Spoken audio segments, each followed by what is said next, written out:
aad u garan maayo. midna ma ka gara ustaad xamar soo dhow waan dhawahay saaxiib aad iyo aad mahadsantahay. way saaxiib su'aal baan ku weydiinaya haye dhanka fanka sidaad ku tihi niyow dhanka fanka waan dhegeystaa horta heesaa haye waa markaan gaadhi raacayana waan daartaa waan garata marka kale aan iska bilaa camalkaana waan dhegeystaa. waayo fanaantis mala fani ka taageertaa fanaaniinta soomaalida waxaan taageeraa Ismaaciil Danan. ismaaciil dana mid ka mid ah heesiis aad u garan maayo.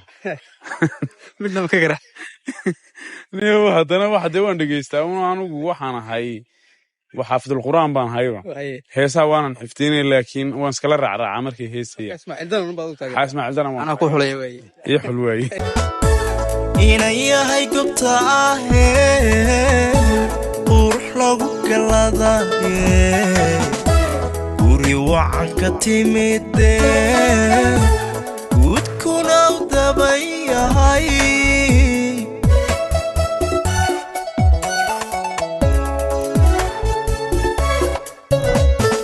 nin jacayl gardaadisho